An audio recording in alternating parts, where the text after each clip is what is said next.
I'm having a chat with Marisa Peer, who is an internationally renowned therapist, and she has helped countless people over the years overcome their fears and their phobias and their anxieties, me included. So we're having a little bit of a conversation about how we can keep ourselves sane while we're locked up at home.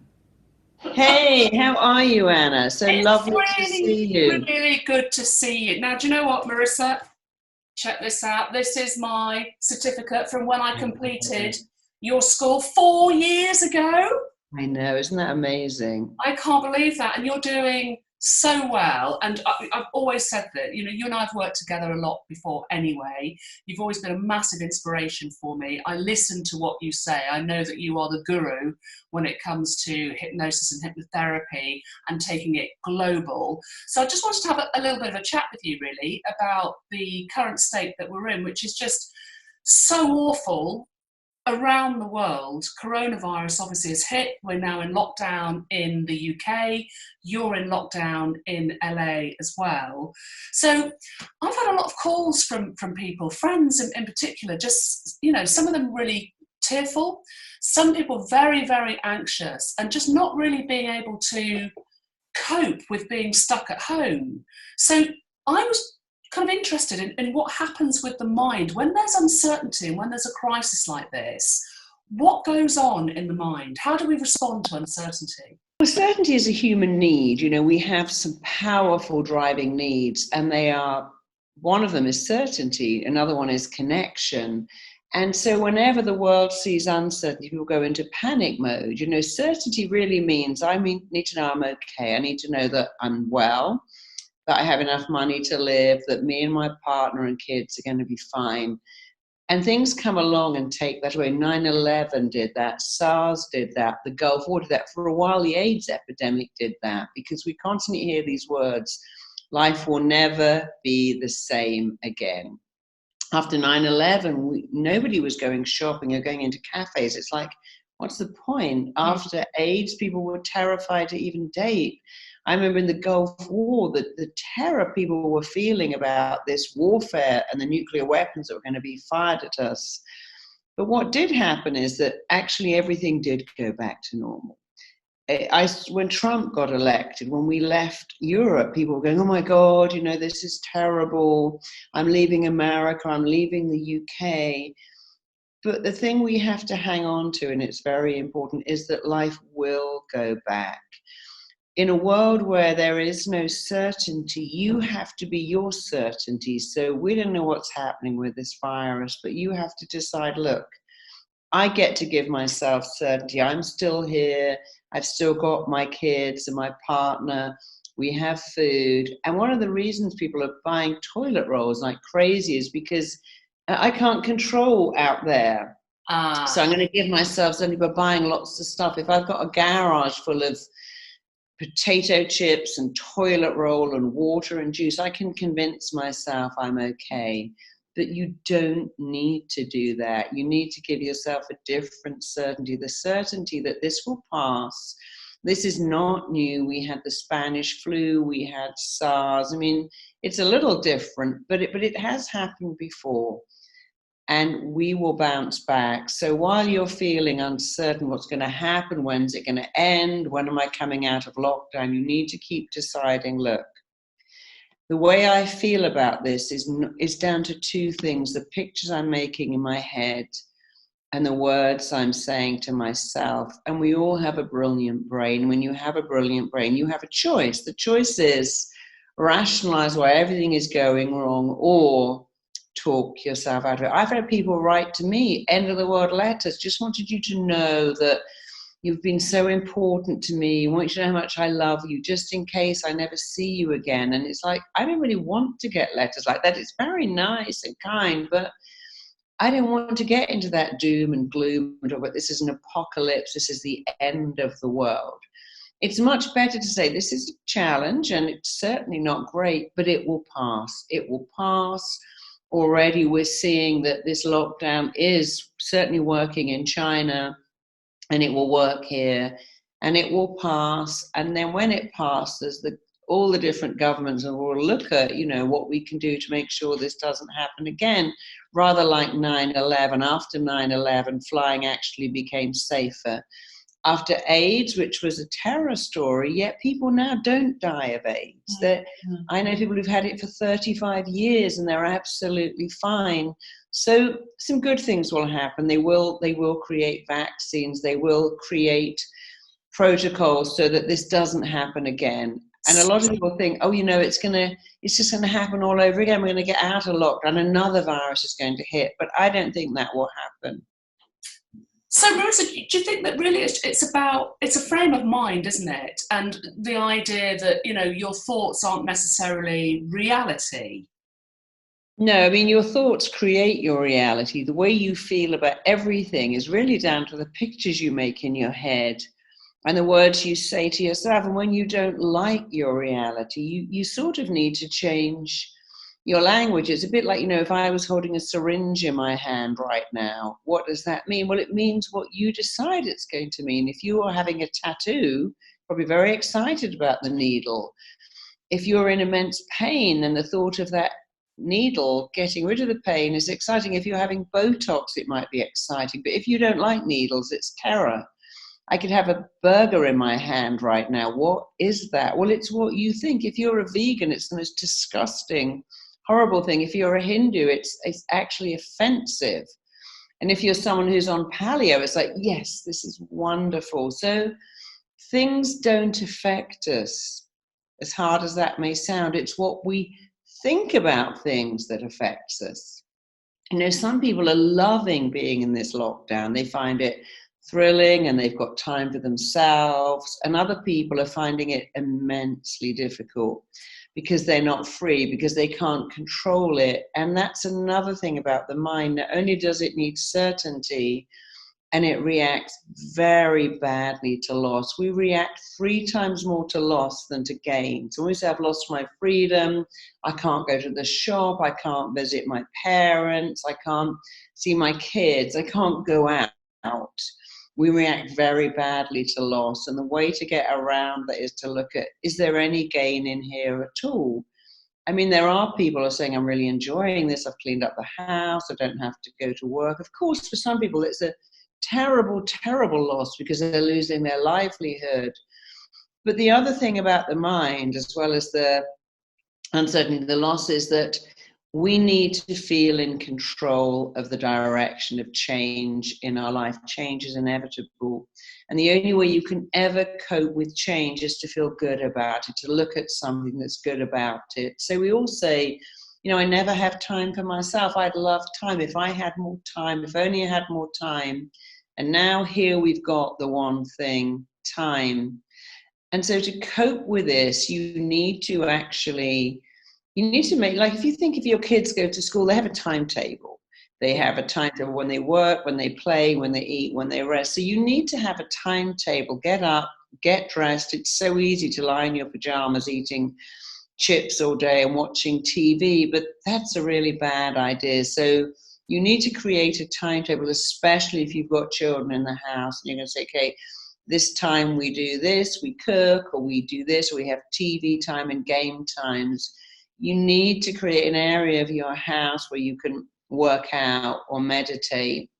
If you're living with other people and you're feeling absolutely besieged, you need to say, I have half an hour bathroom time, or I have half an hour in this bedroom where no one disturbs me. So one of my clients was saying, I have to stick a note on my door saying, when I'm in this room, I am a lawyer. I'm talking to a judge in court. Please don't come in and go, where are my clean pants? The dog's just been sick on the carpet. Because you have to have some semblance, especially if you're working from home. Because for parents, right now you are becoming mummy, daddy, cook, nurse, confident, teacher, therapist, entertainer. The parents have got to wear so many hats, and the only way you can cope with that is by knowing it will end. It will definitely end, and trying to make it easier. And if you're stuck with people, that's hard, but you can get away from people. You can at least have an hour in the bath with your candles. But when you're on your own, that's much harder because there are no people. So for single people locked down people who are just about to start dating and now can't even do that. For old people who've got no one to talk to, that is way hard. Yeah. So what would you say? I'm just thinking of sort of practical tips for people at home that if they're feeling very lonely or they're feeling very, very anxious. So you're saying that number one, create structure in your life because the mind needs certainty. It does. Have a room in your house or an area where you can at least exercise or do something other that's physical.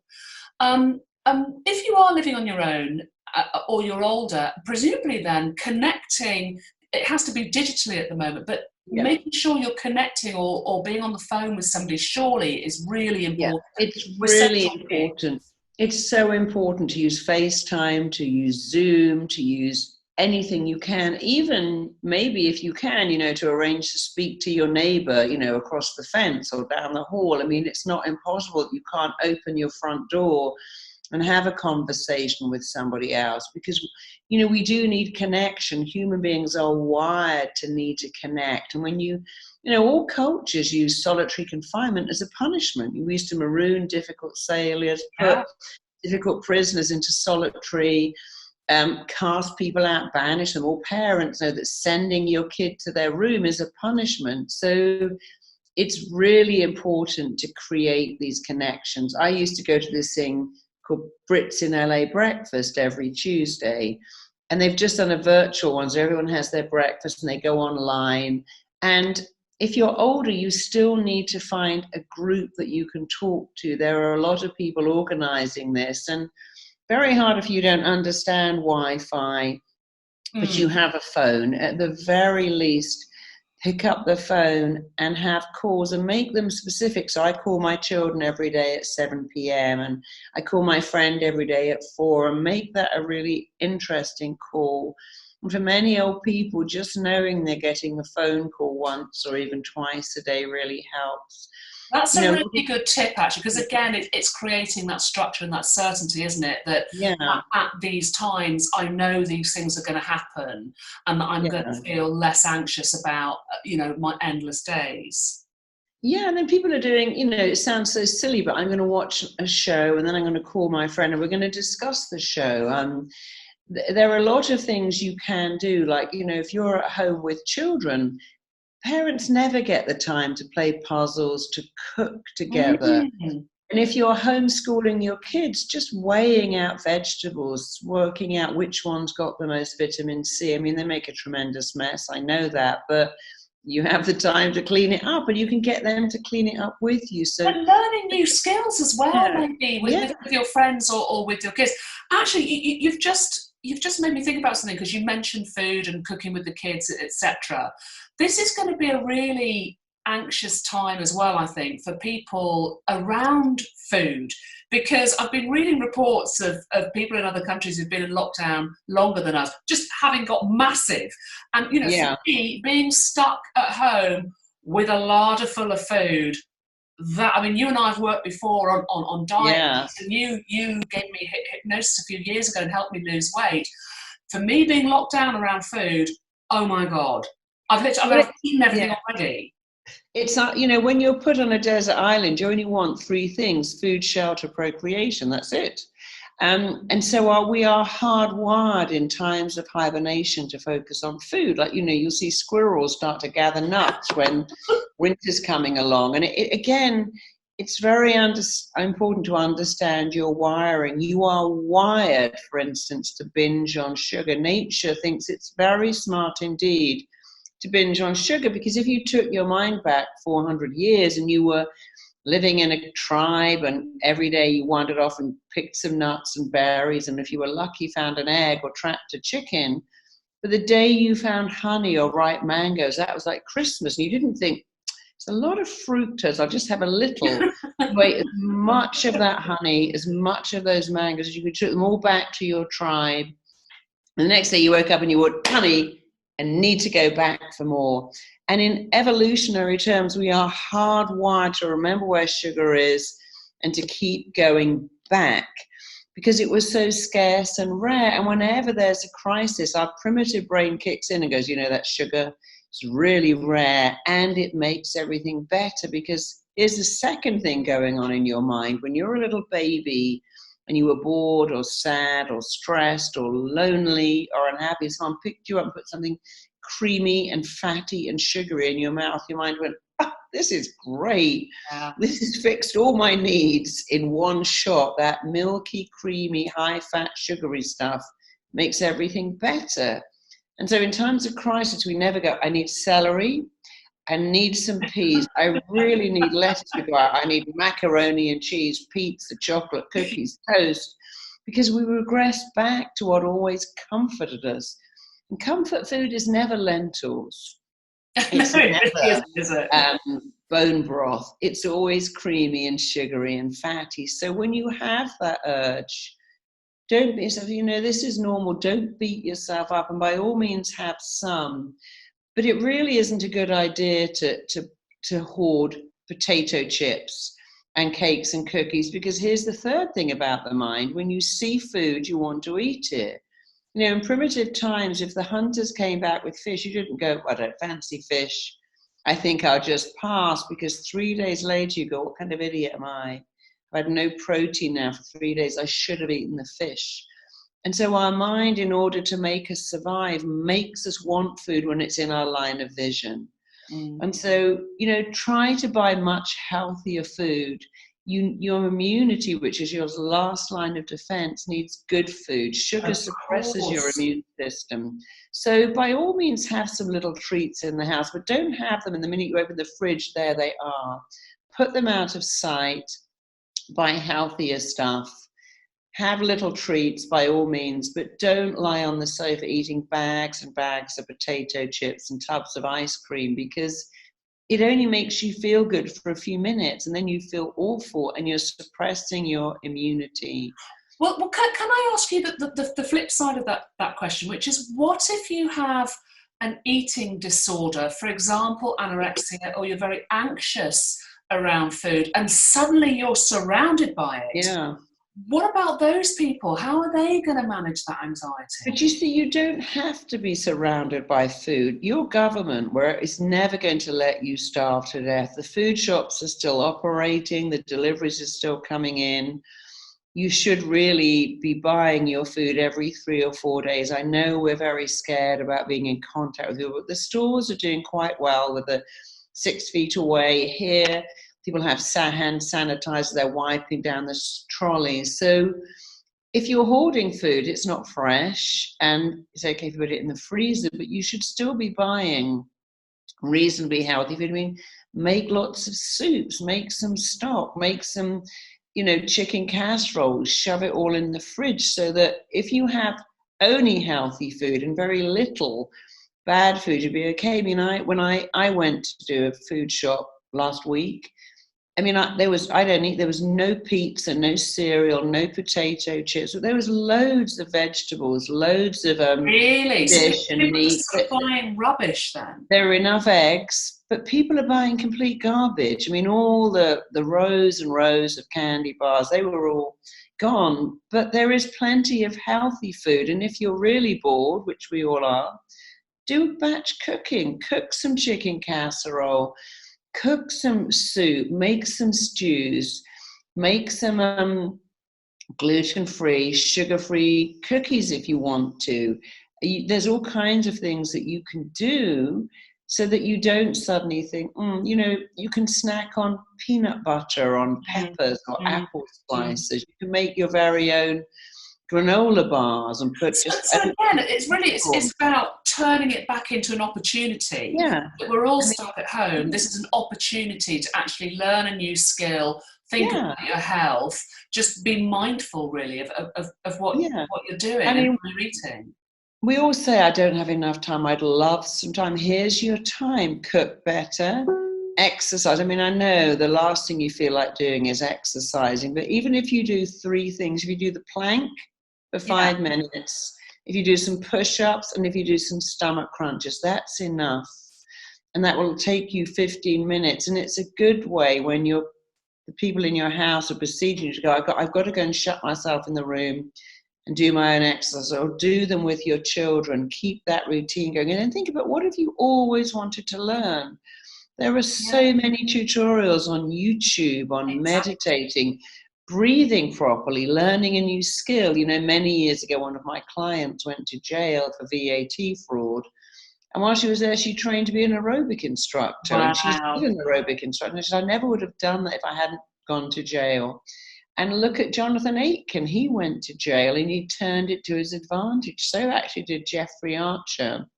So did Martha Stewart. There are people who said, you know, when I was ill and I had this time, I learned something new. What have you always wanted to learn? There are so many books to read, shows to watch, tutorials to learn from. And it's not ideal, but one day this will go and you'll look back and think, you know what? I could have done something with what's that I doing time. my time? Well, listen, I mean, one other thing I wanted to ask you about, and actually what I want to do is end on a really positive little technique maybe that we could do, that you could show people how brilliant their minds are. But just before we do that, let's talk a bit about relationships, because obviously we're stuck at home with our partners.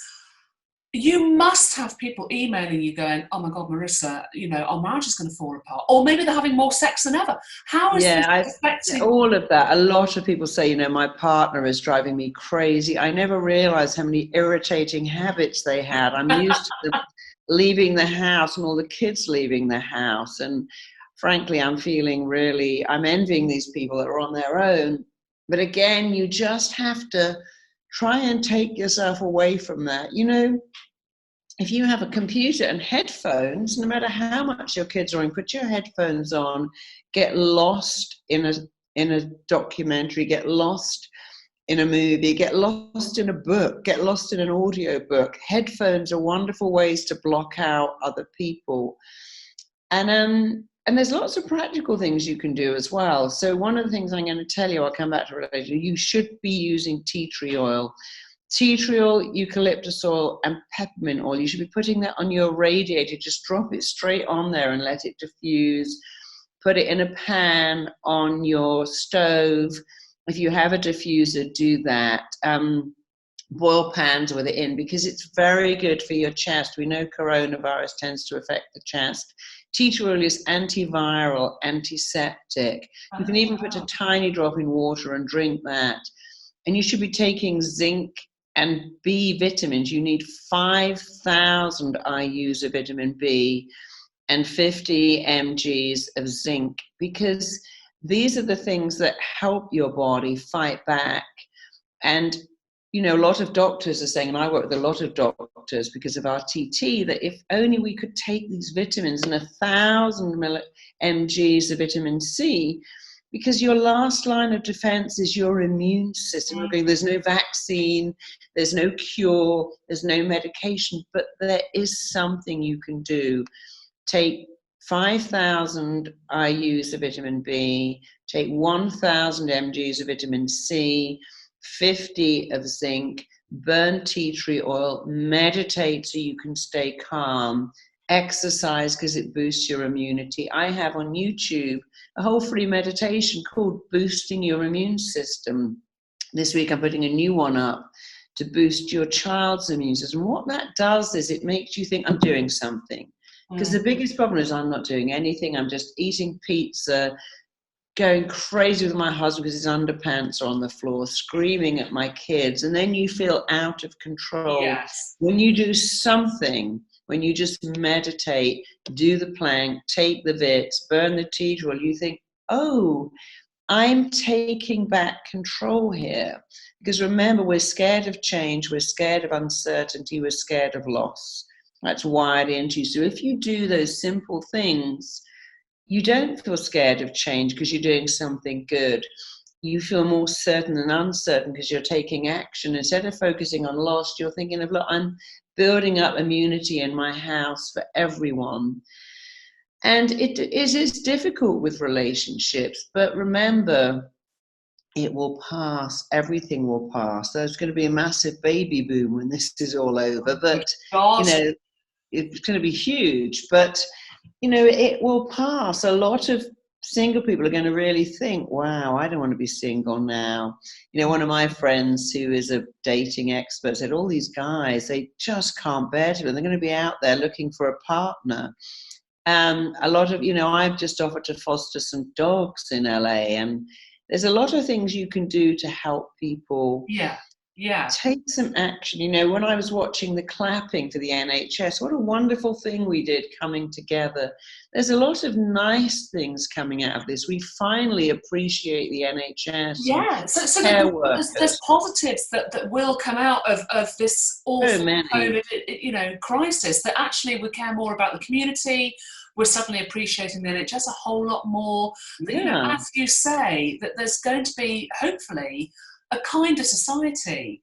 But I'm just wondering, just to end with, because you talk so brilliantly about how powerful our minds are, how brilliant our minds are, how we should be looking for the positive in everything, just how much strength actually we have. Is there anything that you can tell us to do? Is there a little technique that we could try? So, first of all, I want you to decide what's great about this. And I can see some people going, there's nothing great, I've lost my job, I haven't got enough money. But take him and think, could there be anything good about this? Could there be anything good? And the good thing, of course, is you have time. You have time to play with your kids. You have time to engage with your partner and do stuff. You have time to, for me, the other day, I sorted out all the drawers in my house and got rid of so much clutter. I felt good, and I gave that away to other people who could do with it. So that was good. The second thing that really helps is to decide, is my problem someone else's fantasy, dream come true? Is there someone who'd love to be stuck at home with a 9-month-old baby and a husband because they don't have one? Yes, there is. Thousands of people would like to swap places with you. Thousands of them. So the second thing is to go, would somebody like this problem? They absolutely would. And thirdly, ask yourself, what would you have given 10 years ago for this problem? You're in the house with your husband, your wife, your kids. We have internet, we have books, we have, I know that all the different TV stations are streaming movies, the libraries are streaming books. But if you can realize that somebody somewhere would love to swap places with you, that's the best thing you can do. Just keep thinking, these old people of 75, my stepmother was told she's not to go out for 4 months, and she lives alone. My father died, sadly. And that's very hard for her. She would love to swap places with you doing the plank and some crunches, and you've got energy and youth on your side. So always do those 3 things. What can I do where I'm taking action? As simple as burning that tea tray. I have my diffuser going all the time. Who would want to swap places with me? What would I have given 10 years ago for this situation? And what can I find in it that's good? So would you recommend that as a meditation or a visualization every morning? I'd actually say it as an action plan. Yes, every morning wake up and say, what's good about this? What can I make good about it?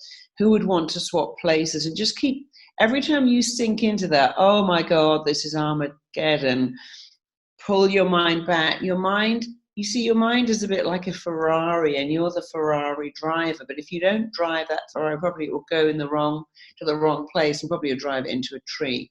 So you've got to think of your mind as like a crazy wild stallion, and you're the rider, but it will go where you want it to go if you understand how to drive your mind. And how to drive your mind is use positive words only, always in the present tense. The minute you hear something, this is a nightmare, this is hell, this is a disaster, stop. It's not a nightmare. It's not hell. It's a challenge. And use different words. This is challenging, but it's okay. It will pass. So don't allow yourself that negativity. Oh my God, I'm going crazy. I'm tearing my hair out. I'm losing my mind, because none of those things are true. I'm learning new skills. I'm learning to get on with people.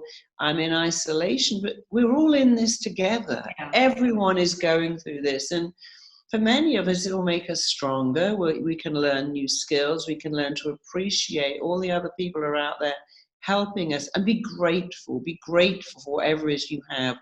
If you've got food, and heating. I mean, there are homeless people. They can't isolate. Yeah. They can't buy vegetables.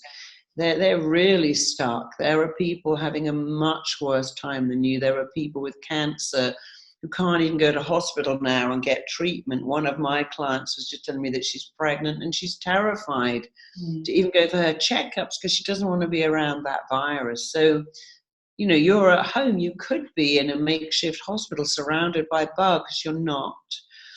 And I would never say it's easy because I have my moments. Some days, if I'm busy, I don't even notice it. I just feels like a normal day. I'm busy. I do stuff at 6 o'clock.